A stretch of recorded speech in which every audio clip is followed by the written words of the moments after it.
How you doing there? My name is Pone. Welcome to the channel. If you're new here, subscribe. Go ahead, take the plunge. I'm going to be doing a lot more than telling you about the 10 games I'm looking forward to in 2016.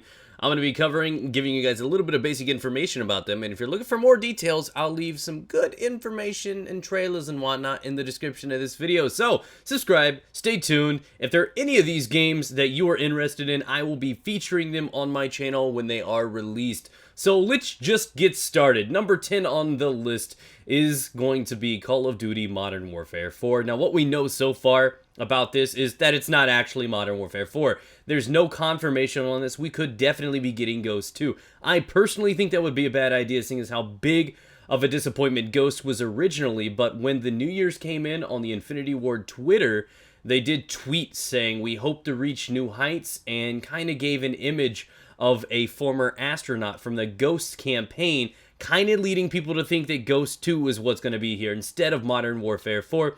A few little hints, who knows, but I'll keep you guys up to date when that happens. Realistically, expect a November release date, first or second week to be expected. Now, scooting on over to number 9, and this one obviously would be higher up in my list, I just do not have enough information on it yet, is Battlefield 5.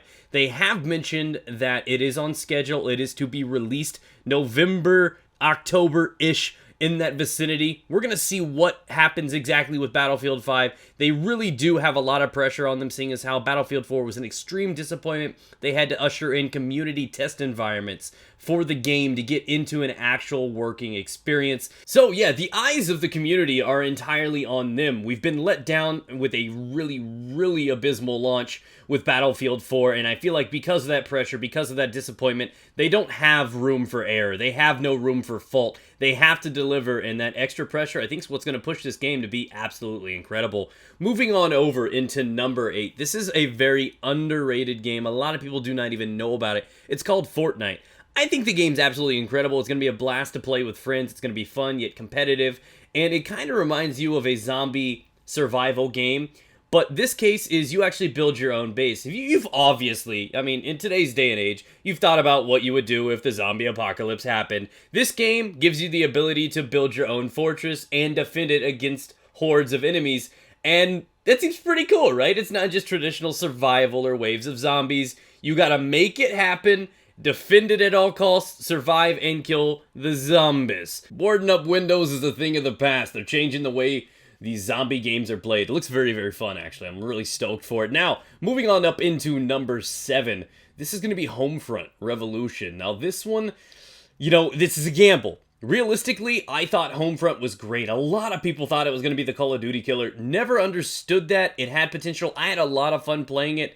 There was a very selective crowd of people that actually experienced this game, and if you were lucky enough to have played this, the multiplayer experience wasn't half bad. It truly wasn't. Again, it could have used a bigger budget and everything like that, and it could have had some crazy potential, and I think that's what happened. They've revived it. They've decided, hey, we're going to take a gamble on it, and we're going to drop this back into the mix. So the campaign of what we've seen so far, the trailers, it looks interesting. It has kind of like a little Far Cry feel to it. It seems promising, and if the multiplayer is incredible, we may have a really successful potential new franchise in the Homefront series. And like I said, it's a gamble, it's risky, but I feel like this could really be one of the surprising titles of the year. So, things are heating up a little bit. Number 6, no doubt, a Game of the Year contender. And though it's not high on my list, I am still really looking forward to getting my fat little Cheeto fingers all over Overwatch. And it's going to be an incredible game. The hype, the budget, the money's going to pump and flow into this thing because it's got Blizzard's backing. It's going to be incredible. And most importantly is it's going to be on PS4 and Xbox One as well as Windows. And it's set to release sometime in Q1 or Q2 of 2016. So sometime in the first half of the year. And what's so exciting about this is, like I said, console really hasn't had a successful game like this. It's so much like TF2. It's an incredible looking game, and I feel like console has needed something like this for a long time. We don't need the future war shooters all the time. This is just going to be casual, simple, cartoony fun, and I'm going to have a lot of fun with it. I can't wait for it. Now, moving into my top 5. Number 5 may shock you guys because, well, it's a PlayStation exclusive. You may not have ever heard of it. It's coming out from Guerrilla Games, the guys behind Killzone. And if you don't know Killzone, absolutely incredible franchise. and what they do with graphics is just phenomenal. So, with this one, we have Horizon Zero Dawn. It looks so much like some Bethesda game. It looks absolutely incredible. It's like caveman-y, it's old-fashioned, it looks really, really good, and I believe the developers themselves have said that this game is kind of like a hybrid, a mix between playing The Witcher and Fallout. So if those kind of had a baby, we have this game, and I'm sure that's one you'd want to adopt. So that's exciting. So again, that may be one of the ones you've maybe not heard of yet. Definitely do some research on that. It's gonna be the bomb! Moving into some more familiar territory, I grew up with this game. This game gave me nightmares as a child, and I believe it's been over 10 years since Doom 3 came out. But Doom 4, or formerly known as Doom 4, is officially being taken over. It has been rebooted as Doom for 2016, slated to release for Windows, PS4, and Xbox One sometime in Q1 or Q2 of 2016. Why this is exciting: there's multiplayer, there's traditional Doom shit your pants action, and I can't wait. I'm afraid but intimidated yet excited. All these emotions flow around, and I'm wet. Yep, Doom, look what you do to me. I can't wait. It's gonna be great. Multiplayer, hell yes. Single player, oh yes. It's gonna be such a great blast, and like I said, it's been a long time since we've had one of these. Bethesda picked it up. They're the ones publishing that. Yeah. Just let that one sink in a little bit. Yeah. If I didn't have you then, I probably got you now. Number 3, and an easy choice for me. Believe it or not, number 3 was actually really easy for me to pick, this top 3 here. Destiny 2 may come to a shock to you guys, seeing as how I revolve my channel up to date around Destiny, but I really do have 2 games that I'm looking forward to more than this game, despite the fact that I think it's actually going to finally deliver on a few things we want. Competitive. I feel like there's a reason they have partnered with Red Bull. I feel like it's just a matter of time until tournaments are a thing, dedicated servers, private matches. All of these things have to be in the pipeline. Why else would Red Bull partner with them, right?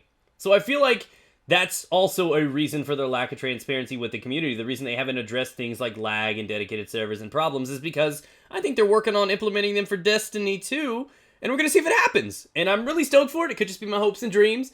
But it's going to be a great game for new people to pick up on. There's going to be a lot of new additional content. They did a great job in the Taken King stepping up their PvE content. So all they got to do now is continue that drive, and then also bring up the Crucible experience, and they're going to have one hell of a title in Destiny 2. Now, number 2 on my list. Oh, God, and this one, okay, this one was a little closer. I have a confession, guys. I love vegetables. Yep, yo, you heard me. All right, I love vegetables. Plants vs. Zombie Garden Warfare has to be the game that I crave the most. It's a weird confession. I hate to admit it, but I randomly have urges to want to play that game. I can't say that about any other game. Any other game. It has been one of the best experiences I've ever had in shooting. I don't know if it's because everything now is about modern shooting and, you know, advances and kill streaks and supers and abilities and futuristic shooters. This was just silly fun. It was easy to pick up for kids. It was cartoony. Plants and zombies. Doesn't need to make sense.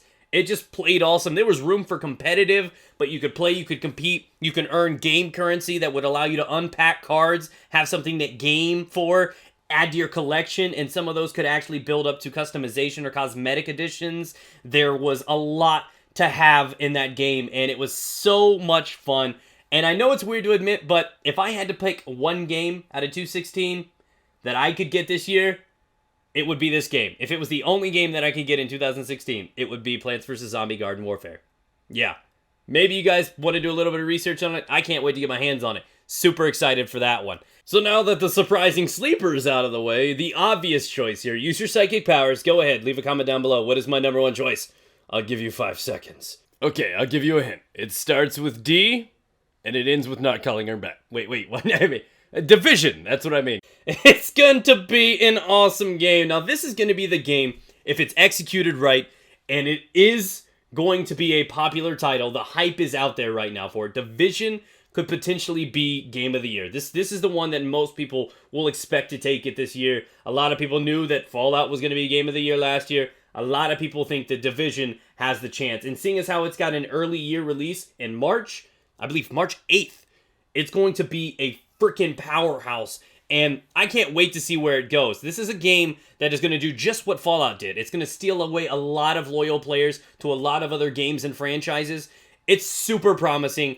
I can't wait to play it. It's clearly on almost everybody's top list right now. I think it's going to break a lot of numbers in sales. It's going to do a lot of impressive things. And it's going to be probably one of the best, if not the best title released this year in terms of sales numbers and just pure happiness. The Division is going to be something I plan on bringing to my channel in full force, as is a lot of the games that I mentioned tonight. So looking forward to sharing those opportunities with you guys. These were my top 10. These aren't necessarily what I think are going to be the top 10 most successful titles. There are lots of other games coming out in the year. You're looking at Dark Souls 3. Lots of opportunities are coming out that people are going to be really, really happy about. So leave your comment down below. What are some games, maybe sleepers, or anything that I should do some further research on that you may think are going to be absolutely incredible in 2016. Can't wait to share these opportunities, videos, and moments with you guys. I will see you out there. Subscribe. Do it now. Please. Please. Please do it now. I'm sorry I raised my voice.